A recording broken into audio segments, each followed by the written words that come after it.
The best conversation that I had in money talks was with a real estate guy, a real estate developer, and he made a couple $100 million with commercial real estate.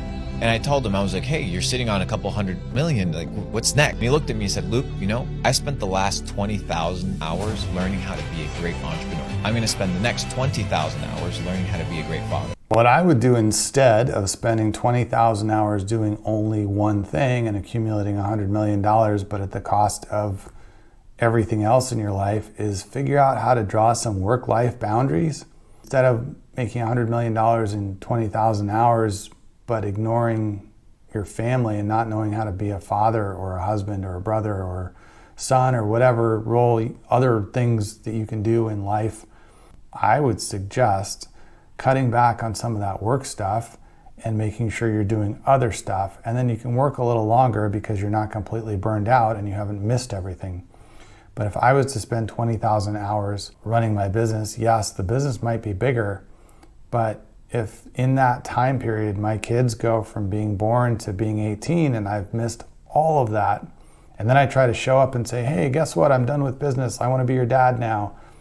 I'm going to be, who are you? And how do I know you? And get away from me, because I'd missed the first 18 years of their lives. I don't know. This doesn't make any sense to me. I'm not sure the moral of this story is one I would want to take away or to try and teach anyone else. I think you should run your business in a way that allows you to both grow the business but also grow yourself, and also have balance between other things in your life aside from the business. If the business consumes you, then you're doing it wrong. In my opinion, you're not spending your time wisely.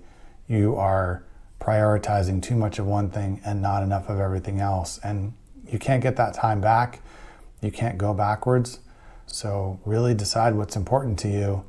And if you're going to have a family and that's going to be important to you, then I think you need to take some of the time away from the business. If really just having the business is the most important thing and you want to sacrifice everything else, then don't have the family. That's fine. You can put 100% of your time into your business. If you aren't in a relationship and don't have a family, don't have kids, don't have anyone else you want to connect with, then great, it's just you.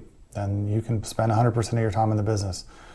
But if you're going to try and have other things in your life, then I think it's only fair to allocate time to them, especially if you're talking about your relationships. Otherwise, they're not going to be there. And then when you finally pick your head up and stop working, you're going to realize it's too late to save them.